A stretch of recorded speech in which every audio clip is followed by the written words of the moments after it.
আসসালামু আলাইকুম প্রিয় দর্শক, গিয়েছিলাম একটা মাছ এবং লেয়ার মুরগির খামার এক ভাইয়ের সাথে। মাছের পুকুর আর হচ্ছে খামার এতটাই ভালো লাগলো আমার, যে একজন উদ্যোক্তা কিভাবে একটা মাছের পুকুর, তারপর হচ্ছে খামার, মানে দুইটা প্রজেক্টের জায়গায় মাছ এবং লেয়ার মুরগির দুইটা প্রজেক্ট, একটা উদ্যোক্তা কতটা পরিশ্রম করলে, কতটা নিজেকে বিনিয়োগ করলে এত সুন্দর একটা প্রজেক্ট গড়ে তুলতে পারে, তার ওই প্রতিফলন। এটা অনেক অনেক পরিশ্রম হয়েছে, তবে এখন সার্থক উনি ভাইয়াটা অনেক সার্থক। প্রজেক্টটা এত সুন্দর হয়েছে। তার পুকুরে অনেক মাছ, প্রায় 6,000 লেয়ার মুরগি আছে তার মুরগির প্রজেক্টে।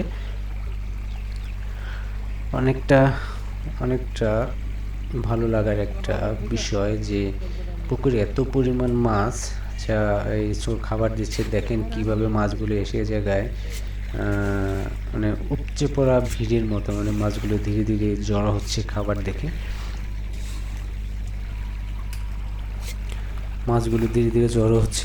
দেখে।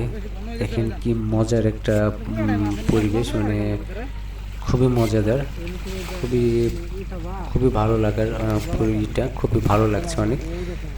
পুকুরের মাছগুলো দেখে আমার অনেক ভালো লাগছে।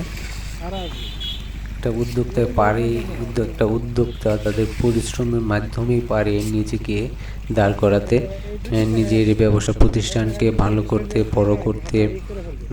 6,000 মুরগির ফার্ম, এটা একটা উদ্যোক্তা চাইলে অনেক কিছু করতে পারে। একটা পরিশ্রম করে নিজেকে অনেক দূর পর্যন্ত নিয়ে যেতে পারে একটা উদ্যোক্তা। ধন্যবাদ সবাইকে। আল্লাহ হাফেজ।